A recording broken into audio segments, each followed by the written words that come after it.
Cette église est, rappelons-le, un bâtiment communal affecté au culte, dont la valeur patrimoniale est reconnue par tous. Le retour sur l'histoire que nous venons de faire au cours de ces 2 journées n'a d'autre raison d'être que de nous permettre de fonder sur la mémoire d'un demi-siècle l'avenir que nous voulons construire. Puisse ce temps fort qui nous rassemble renforcer encore nos liens au plan citoyen et au plan associatif. Nous contribuerons ainsi activement au vouloir vivre de notre société et spécialement des jeunes générations qui nous disent souvent « Ne nous demandez pas toujours ce que nous voulons, dites-nous aussi ce que vous avez à nous offrir. » À chacun de nous de s'interroger sur la suite à donner à cette requête pour maintenir et renforcer le lien social. L'apport du christianisme, mais aussi celui de l'humanisme laïque, porteur lui aussi des valeurs de solidarité, de tolérance, qui peut prétendre les avoir illustrées au moins aussi bien que les religions, peuvent être une réponse à la quête de sens, aider à des orientations et à des choix de vie.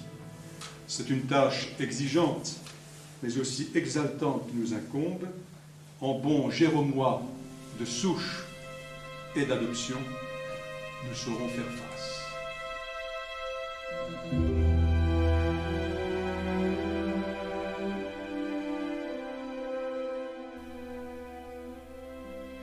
Là-bas, agenouillé, j'ai vu cette profonde misère, et mon cœur déjà meurtri par une séparation douloureuse et par des circonstances pénibles, acheva de se briser.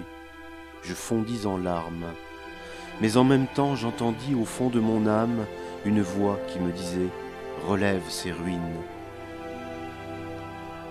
Lorsqu'il arrive à Gérardmer en novembre 1903, Monseigneur Alphonse Gilbert affiche avec volonté pleine et entière l'ardent désir de restaurer l'église érigée en 1732 au cœur de la cité vosgienne.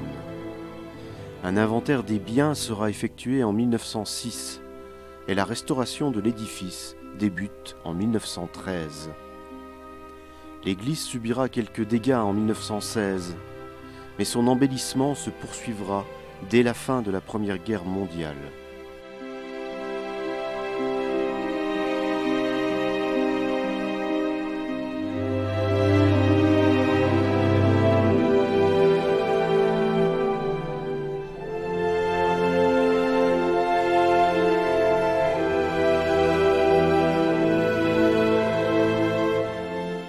En 1936, Monseigneur Gilbert décide d'ajouter 2 nouvelles cloches aux 3 existantes, couronnant ainsi dans une très officielle cérémonie de baptême 22 années de travaux, de reconstruction et d'embellissement.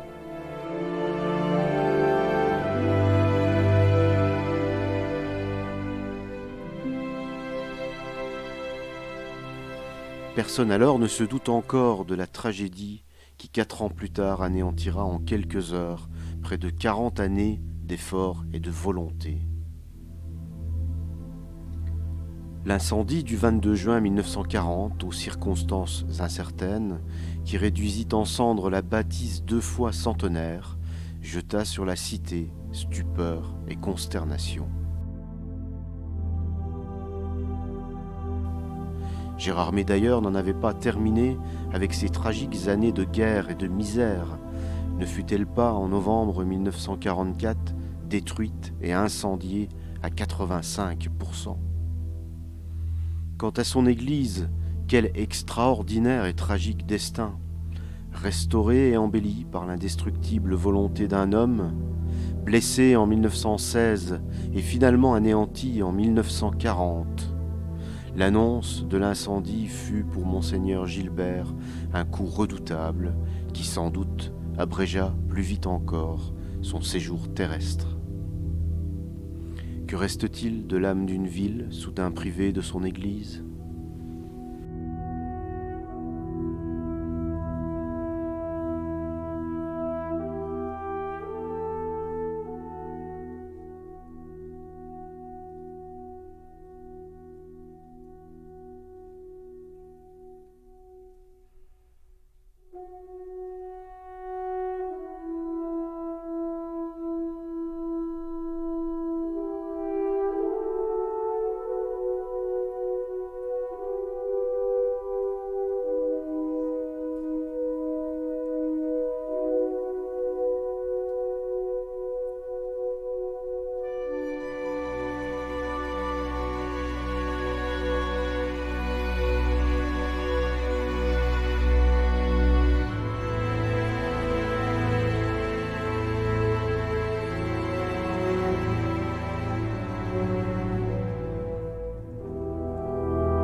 Les Géromois ont du caractère, la ville se relèvera.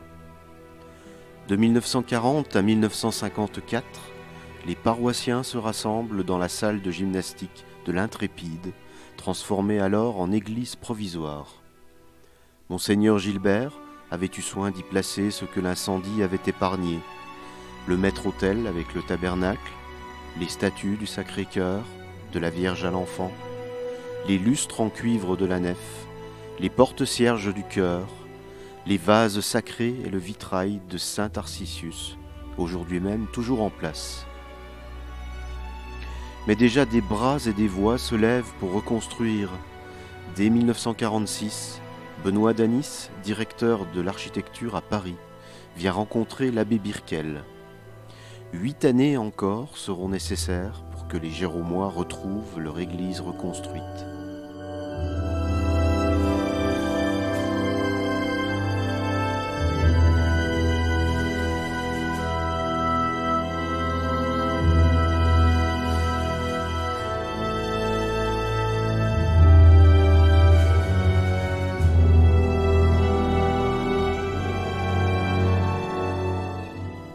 Entre-temps, les cloches mutilées en 1940 sont restaurées et font l'objet d'une bénédiction le 17 octobre 1948.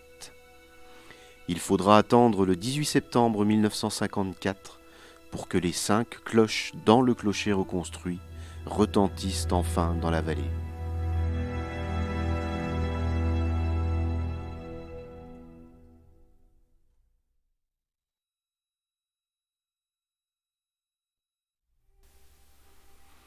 Il avait fallu 4 avant-projets pour aboutir au projet définitif, approuvé par le conseil municipal du 1er mars 1952, suivi du permis de construire le 21 avril de la même année.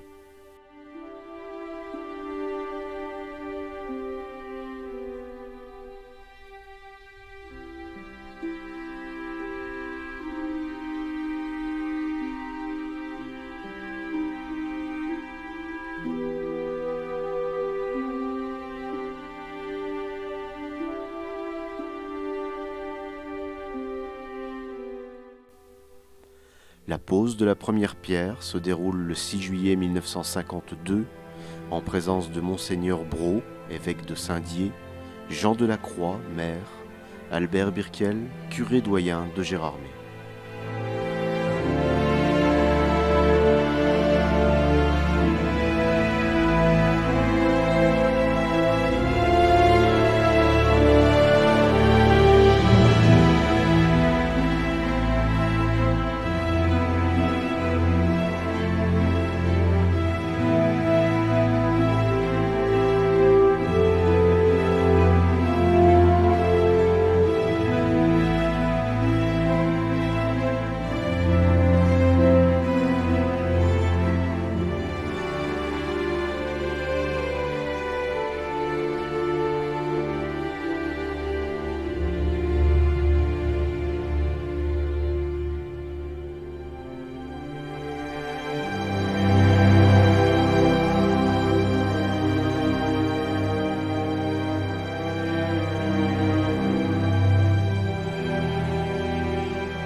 Je pense que l'heure n'est pas encore venue de vanter les mérites de ceux qui ont contribué à l'heureux aboutissement des projets de reconstruction et à son commencement d'exécution. Je puis cependant affirmer qu'ils furent tous des hommes de bonne volonté, fidèles aux souvenirs de leurs ancêtres, grands bâtisseurs d'églises, restant animés du même idéal, de la même volonté, rebâtir une église digne du passé, église symbole de foi et d'amour. Jean de la Croix, maire de Gérardmer, décembre 1952.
1954. Voici venu le temps des jours meilleurs, le temps des bâtisseurs.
Les chiffres parlent d'eux-mêmes.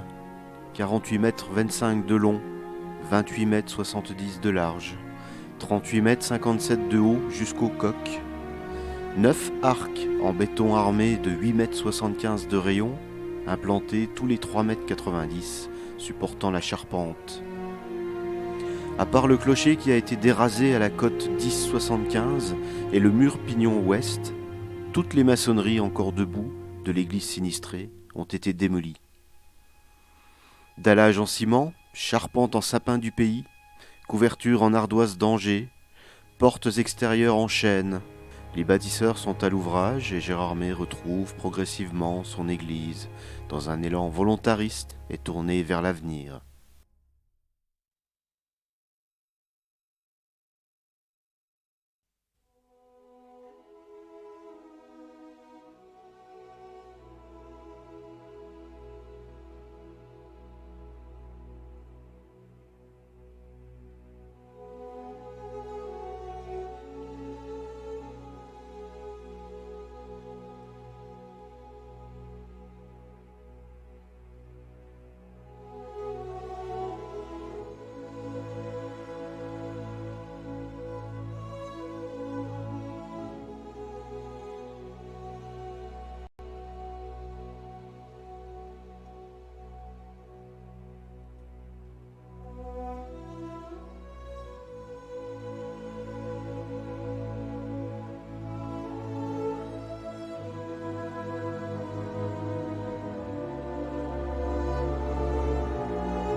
Rares images de David Deana, entrepreneur en maçonnerie qui à lui seul incarne toute l'humilité mais aussi la fierté du travail accompli.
Les regards en disent long sur l'atmosphère qui, à ce moment précis, devait bercer les cœurs des citoyens de la Perle des Vosges.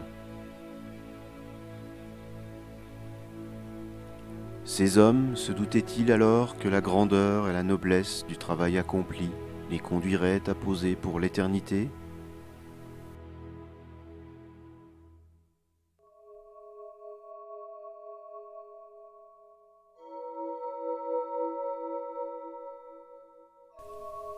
En 1952, l'abbé Pierre Villaume est nommé curé de Gérardmer, succédant ainsi au chanoine Birkel.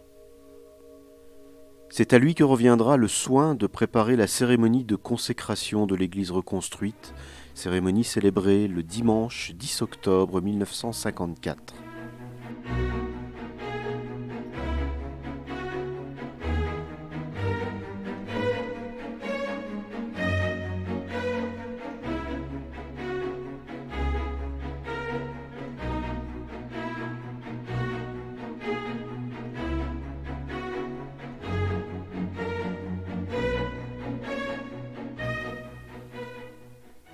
Pour l'abbé Villaume, que ce soit l'église de Pierre ou l'église des âmes, il apparaît maintenant que c'est la maison de Dieu, solidement bâtie, fondée sur une pierre ferme.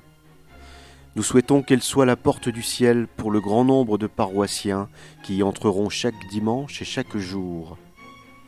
Le maire Jean Delacroix souhaite, lui, que l'on garde fidèlement le souvenir de cette journée faste, entre toutes, de l'histoire de l'église paroissiale, de l'histoire de notre reconstruction, de notre histoire.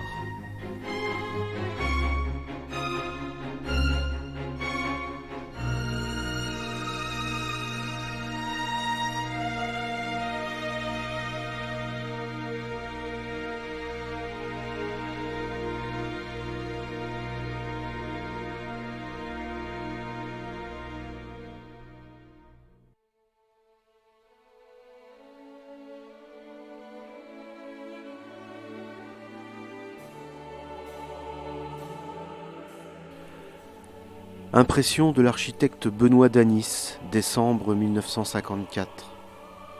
Les grands arcs en béton armé, si bien exécutés, ne semblent peut-être pas dans la ligne du XVIIIe siècle.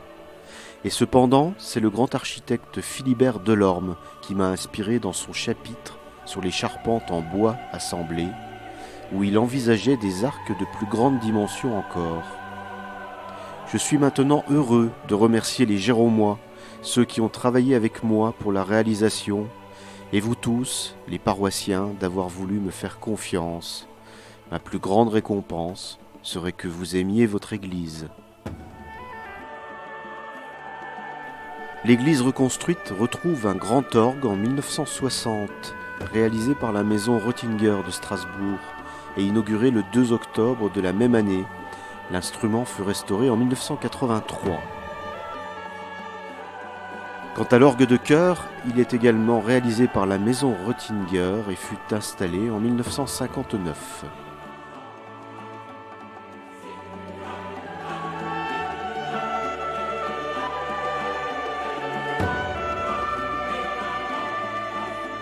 Souvenirs émus des Géromois Jean Remy et Bernard Sonrel, qui il y a 50 ans participèrent à la réalisation du calvaire. C'est pas la même tôle que ça, c'était du 12, ça c'est du 12 dixième. Combien 12 dixièmes. Ça. Oh oui, je crois bien. Parce que Oui, ça devait être la même tôle. Mais alors comment c'était? je crois bien que c'est toi qui as fait la serrure. C'est marrant, là, je ne me rappelle pas trop moi, de la porte. Regarde en haut. Enfin, je ne vois pas bien avec mes lunettes, mais regarde en haut. C'est encore les fils inox d'origine. Regarde, les bras. Ah oui. Tu vois? Ça n'a jamais été terminé, ça. Tu vois? Alors tout ça, c'était travaillé à l'atelier. À l'atelier, oui, derrière, la cheminée. Oui. Alors, enfin, les pièces venaient de l'extérieur, hein, de l'école, là où ils ont fait, les statues, mais la mise en place, oui. Le tabernacle. Les bras, et puis la fixation des deux statues. Des deux statues. Sur les plaques. Sur Les supports. statues, elles ont été faites à l'école d'art plastique. Oui, mais ils sont venus les. Ils sont venus les c'est venu positions. par pièce. Oui, c'est ça. Le calvaire est l'œuvre de Pierre Brun, sculpteur national. Le Christ en croix représente la foi. L'agencement des bras et de la croix et des supports en forme d'encre symbolise l'espérance. et la présence de la Vierge et de Saint Jean au pied du Christ montrent la charité. Pour l'architecte Benoît Danis, le calvaire se découpe aigu et racé sur un fond hâtivement peint de couleurs neutres. Mais l'architecte que je suis voit toujours à cet endroit un jeu de couleurs fortes et magnifiques, comme la nature nous en offre tous les jours.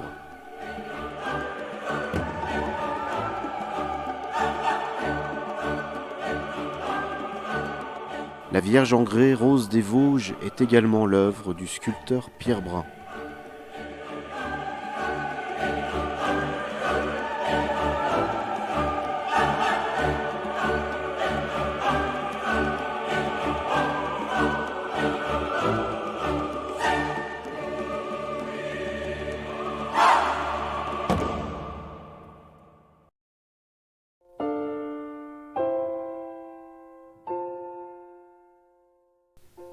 Le chemin de croix de l'église est l'œuvre de Marie-Thérèse Lemuot.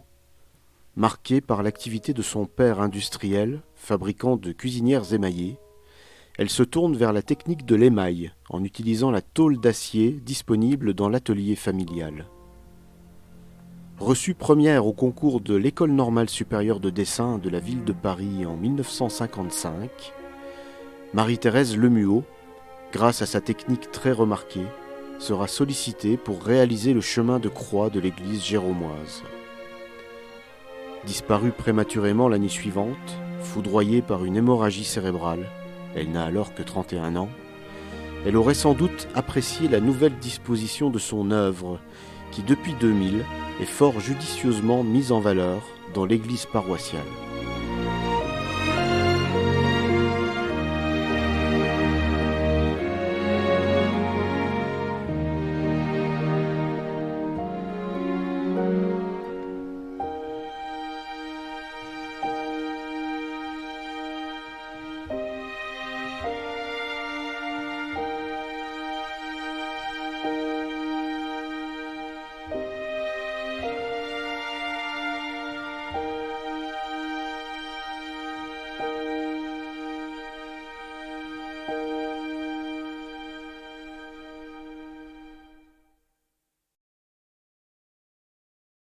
Les vitraux sont l'œuvre de Ripaud et Chapuis de Versailles. Dans une lettre datée de 1999, François Chapuis apporte le commentaire suivant sur l'œuvre qu'il réalisa alors qu'il n'avait que 26 ans. Quand à 26 ans on pense à moi pour concourir, je suis aujourd'hui stupéfait, voyant la liste des travaux déjà réalisés. Manche, Calvados, Orne, Meurthe-et-Moselle, Meuse, Moselle, Aisne, Somme, l'Essonne aussi. 14 édifices, tout ou partie en vitraux, peinture murale, chemin de croix, baptistère, tapisserie d'Aubusson 1954. Quel chemin parcouru pour remonter le temps, en revenant sur mes pas, me revoir dans votre église ouverte à tous les vents, avant que des fenêtres l'éclairent de leur jour. Éclairage dosé à un juste niveau pour faire chanter les volumes et illuminer l'âme de l'architecture et celle du fidèle, selon les heures et les saisons.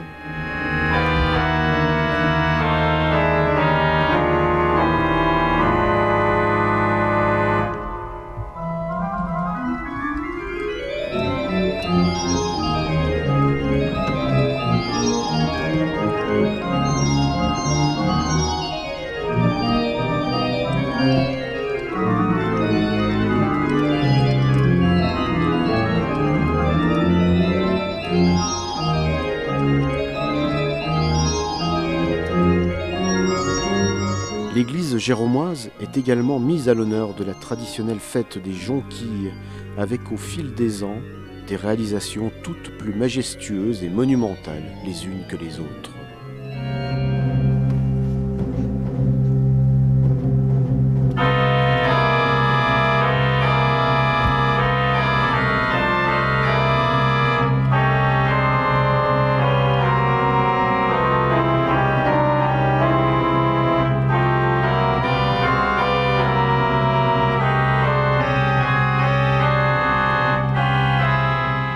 Fondée dans les années 50 par l'abbé Pierre Beau, Les récitals et concerts de Saint-Barthélemy permettent chaque année à un nombreux public d'apprécier l'architecture musicale de l'église paroissiale.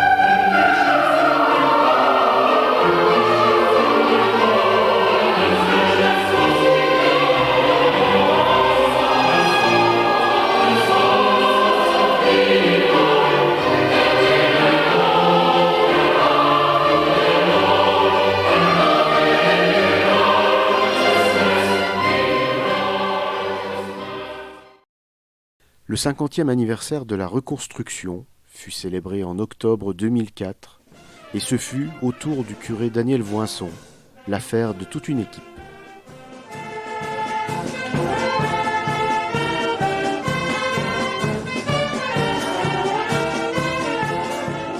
Au niveau de la manifestation du 50e anniversaire, ma participation a été de coordonner l'ensemble des pôles qui étaient créés pour cette organisation. Je me suis occupé surtout des problèmes administratifs et surtout aussi de tous les problèmes logistiques. Je l'ai fait en fait pour la ville, bien entendu, et pour les jeunes et garder un devoir de mémoire.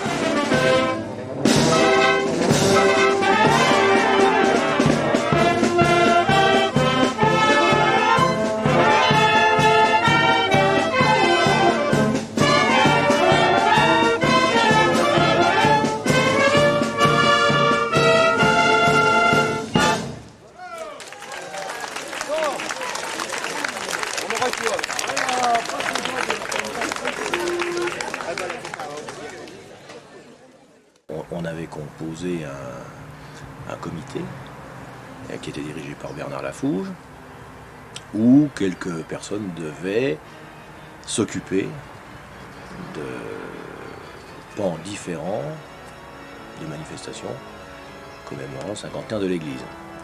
Et on m'a demandé d'organiser une exposition sur le cinquantenaire de cette reconstruction.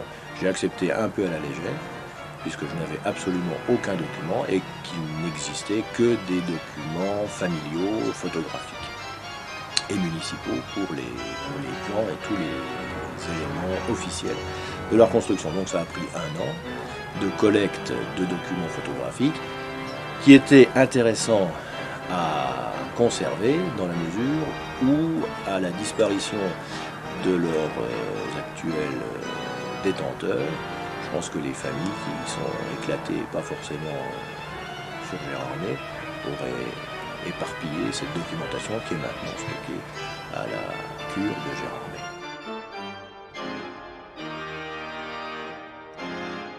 Voilà, ce sont donc une quarantaine d'artistes qui sont venus travailler sur ce sujet des 5 saints que constitue maintenant notre paroisse, à commencer donc par Saint Barthélemy, apôtre du Christ qui a souffert le martyre du dépeçage, qu'on voit ici sur ce tableau avec une palme, la palme du martyr, et dont la représentation la plus connue se trouve à la chapelle Sixtine sur le jugement dernier, où Michel-Ange a mis sa propre tête sur ce corps dépecé. Le deuxième saint, c'est bien évidemment Saint Gérard, un des premiers évêques de Toul, bâtisseur au XIe siècle de la basilique de Toul. Sainte Thérèse de l'Enfant Jésus pour l'église de Xonru, religieuse du XIXe siècle et ayant dévoué toute sa vie à Dieu. Saint Nicolas, patron de la Lorraine, ancien évêque de Myre dans l'actuelle Turquie au IVe siècle, dont la légende veut qu'il ait sauvé des enfants d'un saloir. Et en fait, on le sait maintenant, ce sont des guerriers qui devaient être châtiés par la mort, qui étaient dans une tour crénelée. Et comme ces personnages mineurs étaient représentés dans une plus petite taille, les croisés de l'époque les ont confondus avec des enfants dans un saloir. Et enfin, Saint Joseph, qu'on ne présente plus, et qu'on retrouve dans ce tableau, avec les attributs de son métier et le bâton fleuri de la sagesse.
Nous avons organisé la soirée du samedi soir avec un groupe de 5 à 6 personnes. Cette soirée était destinée à célébrer le bâtiment en tant que tel, à ouvrir les portes du bâtiment, d'une part à la population de l'armée, et offrir une place à tous les groupes qui souhaitaient célébrer cet anniversaire. Donc nous avons eu une soirée en 2 parties. Une première partie avec toute une série d'animations de groupe, des enfants du maternel, de toutes les maternelles de Gérardmer qui ont voulu participer. Il y avait à peu près 150 personnes autour de Madame Aurel. Et puis ensuite des groupes d'adolescents du lycée et des collèges. Il y avait aussi la MCL qui a été sollicitée avec une démonstration de capoeira. Nous avons aussi eu des chanteurs et on a eu la possibilité en deuxième partie de soirée de profiter d'un concert d'un groupe gospel du pasteur Setsozo qui est assez connu et qui est venu nous rejoindre depuis Strasbourg. Ils étaient une trentaine sur scène et animer la fin de soirée beaucoup plus festive, beaucoup plus dynamique.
L'objectif de la soirée, c'était d'ouvrir ces portes, d'accueillir le maximum de personnes. Je crois qu'il y a eu beaucoup de brassages, il y a eu beaucoup de gens qui ont été contents de rentrer dans ce bâtiment-là, qui ne le connaissaient pas forcément très bien ou qui venaient que pour des cérémonies occasionnelles. Donc là, ça a permis d'ouvrir les portes, ce qui était l'objectif de cette soirée.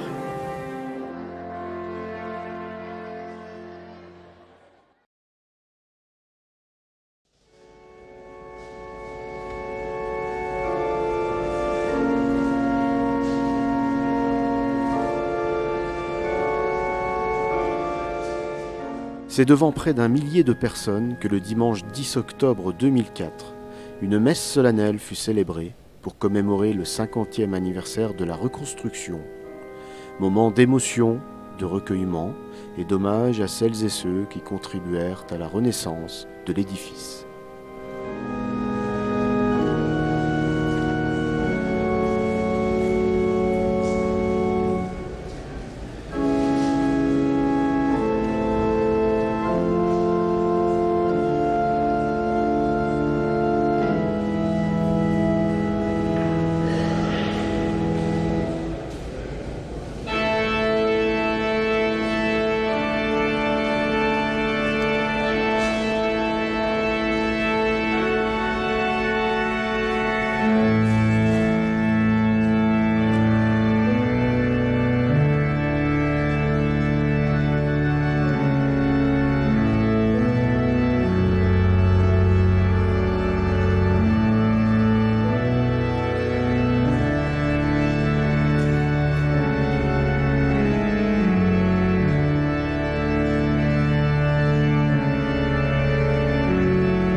Chers paroissiens et amis, il y a 50 ans, le 10 octobre 1954, l'église de Gérardmer, rebâtie, était consacrée par Monseigneur Gros. Une cérémonie dont de nombreux Gérondois ont gardé le souvenir. Ce bel ensemble démontre que la foi a besoin de l'art pour se construire et pour se dire. Il porte la marque de son temps et à ce titre fait partie au plan local d'un héritage culturel et religieux consubstantiel. L'Europe en formation ne construira pas son identité sur la négation de ses héritages. Les peuples européens ont en commun, c'est un fait, des héritages culturels, humanistes et religieux. C'est notamment dans ces héritages partagés qu'ils puisent la volonté et la capacité de s'unir.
Soyez heureux, chers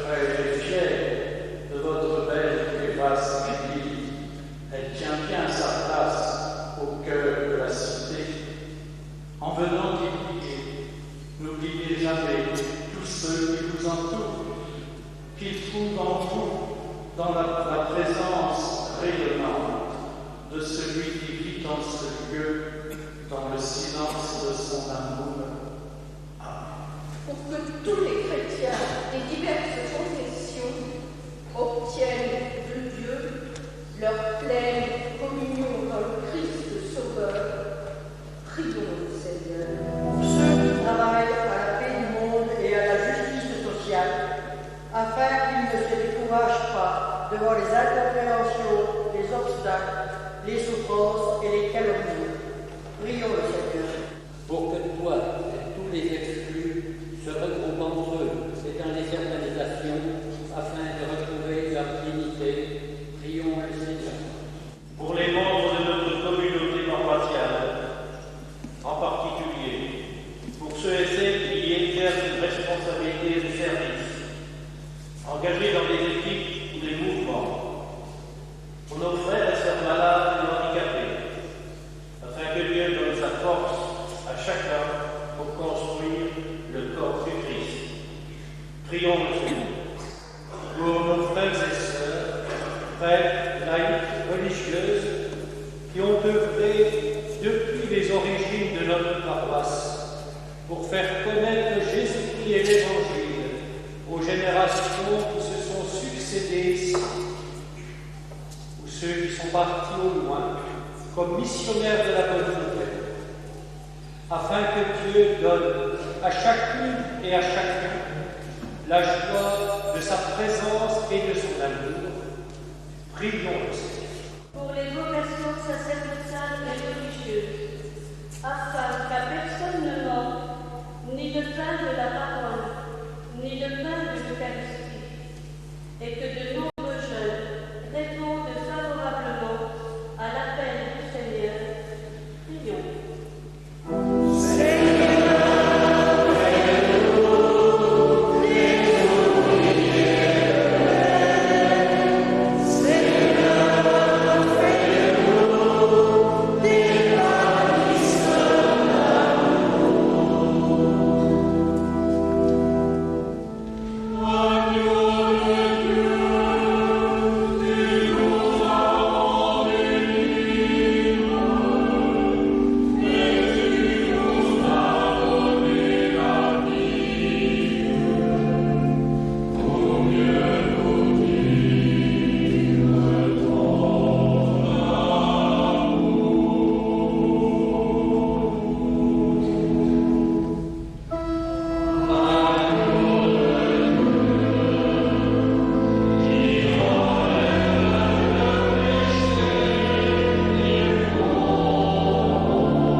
important, bien entendu, en termes financiers, c'était la réfection de la clôture. 48 ou 49 ans après, Il y avait quelques gouttières dans les belles ardoises posées à cette époque-là. Et donc cette réfection de toiture a été achevée en 2000, en 2 tranches. On a mis deux années pour le faire. Ou encore la protection des vitraux, la confection du sas d'entrée, qui est bien pratique en hiver, il faut faire quelques économies de chauffage, on en a bien besoin. Et la remise en état d'éclairage l'an passé. Cette année, les services techniques ont travaillé pour embellir, pour rénover le parvis de l'église, qui était très abîmé. Ils ont réussi à conserver les anciennes dalles, degrés du Fémis, et c'est très bien comme ça. Ils ont posé des collecteurs d'eau pluviale et ont rénové le passage piéton le long de la Grande.